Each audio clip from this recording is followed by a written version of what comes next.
100 words per minute, entitled A Business Threatened by the Winter Season.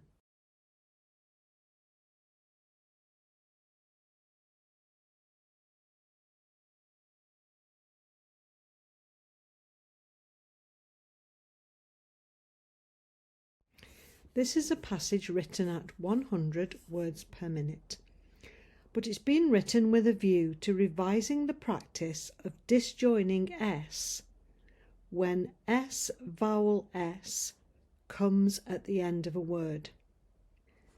This can come at the beginning of a word or sometimes in the middle of a word, but generally it's at the end of a word. The idea is that disjoining the S is quicker than joining two S's together with an indicator, because that is slow to write. If you feel the need to revise this thoroughly, you will find guidance in Beginners Lesson 18 at 11:44. There I talk about this disjoined S being written at the beginning of a word too. I use it as a special outline for suspect and derivatives of that word, because such words are included in exam passages about crime.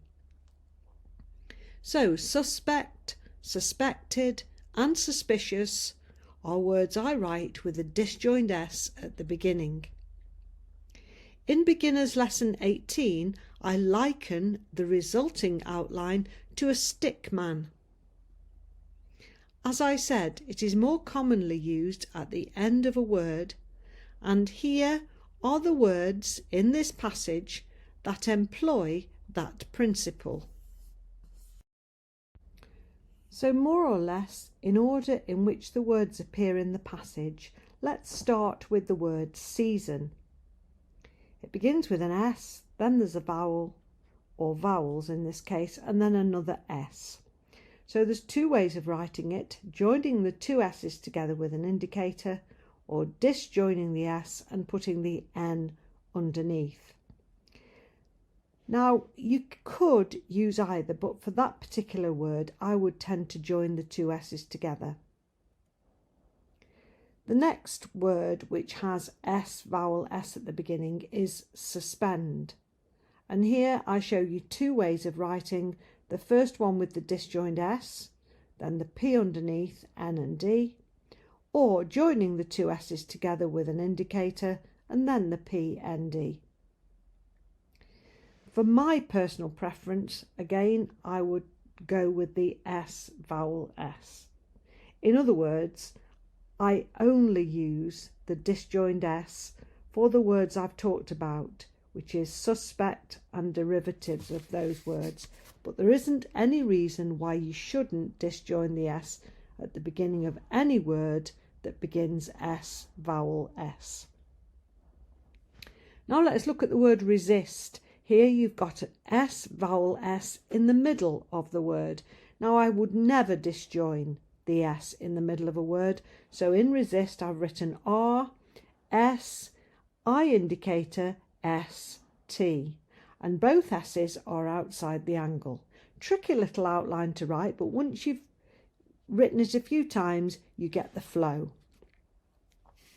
And now the more traditional ones, where the s-vowel-s comes at the end of the word and we just disjoin the S. So we've got houses, that could also be hoses. Moses, the name of the person, so I've put the little dashes underneath to indicate that that is a proper noun. Roses, could also say rises, of course. Losses. Crisis, that could also say crosses. Now in the first one I've put the R in, and in the second one I've written the S inside because it's a CR blend. Now I much prefer the version with the R in, because writing a small s inside the C on its own is very, very difficult to write at speed. It's like trying to hit a moving target. Now the flowers, primroses. So prim would be the PR blend because PR comes together without an intervening vowel and the M goes through. That would say prim or prime. But if we double that M to add the R, you've got PR, MR, and then says for primroses.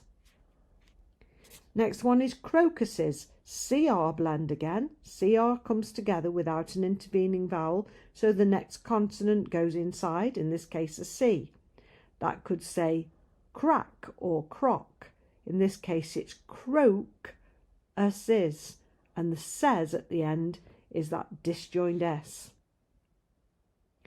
Warehouses, W doubles for R, then H and says, warehouses. Basis or businesses. Hoses. And now grasses. So again, put the R in because it's very difficult to put the S inside the G. Again, it's like hitting a moving target. It's difficult to write at speed. So for grasses, I would recommend that you put the R in. Again, either is correct. Doses, D and the disjoined S. Vases. Purses. This time the P and the R are separated by a vowel. Accuses, A indicator C and says. Purchases. Amuses. Eases. Now I've written that in 3 different ways. The full E and the disjoined S, the E indicator and the disjoined S, or the E indicator, S, vowel indicator, S. Again, all 3 are correct. You choose the one which you feel that is right for you.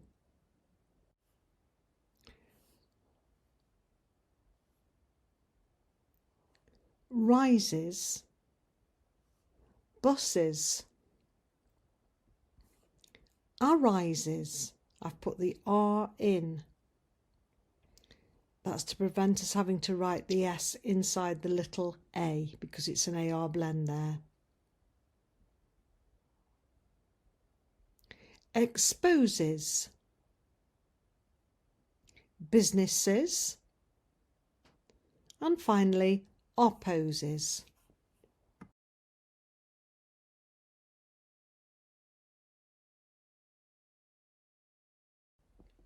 Ready. Thank you for turning out on such a cold day. Winter has arrived, and with it comes the season of frosty mornings and cosy nights. As the snow begins to fall, the townsfolk of Oakville know it is time to suspend their usual outdoor activities and hunker down in their warm houses. But not everyone can resist the allure of the winter wonderland outside. One such person is Mrs. Moses, who owns the local flower shop. Despite the cold, she is determined to keep her beloved roses blooming all winter long. Losses, such as the roses, would put her business in crisis. She also tends the early blooming spring flowers, such as primroses and crocuses.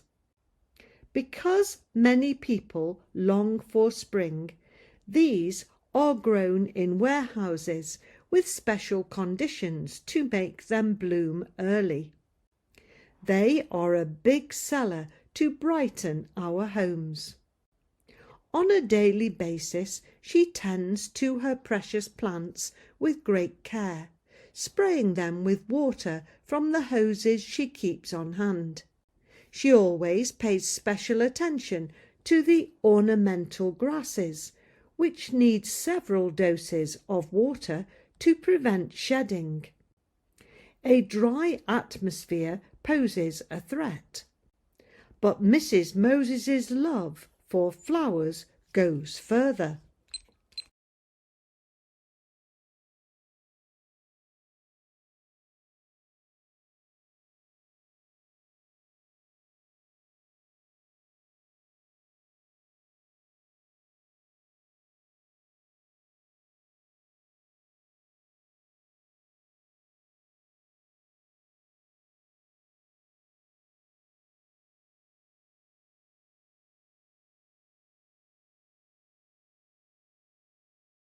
Ready?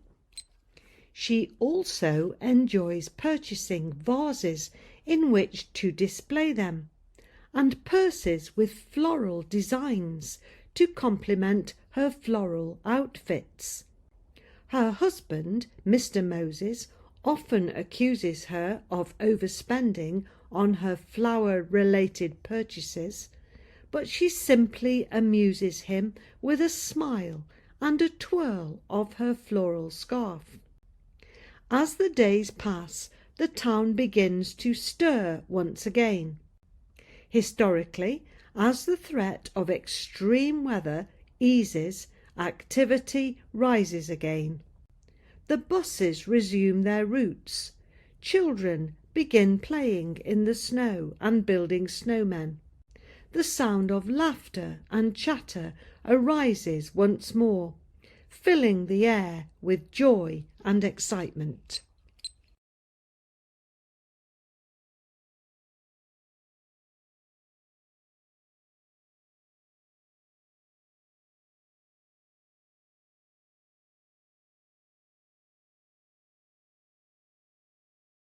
Ready? As this winter season eventually draws to a close, Mrs. Moses's roses will continue to bloom, a real testament to her unwavering devotion to her craft. Despite the challenges of the season, she always manages to keep her flowers thriving and brings a touch of beauty to the world around her. I would like to thank Mrs. Moses for her dedication. Please note the following.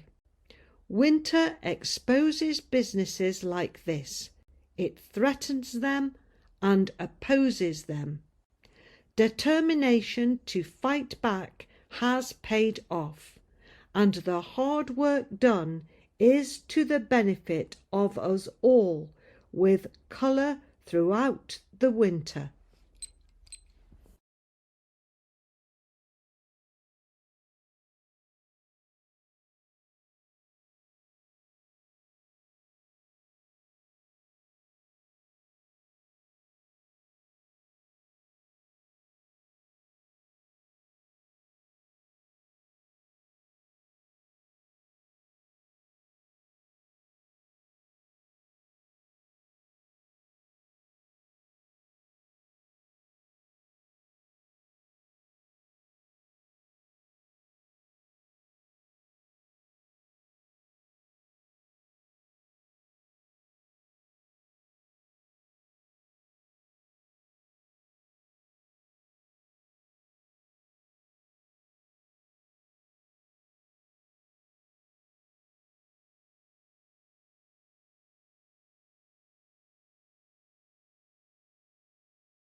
If you enjoyed this exam practice, please click like and remember to subscribe so that you will receive notifications when others are added. Good job! Let's love T-line together.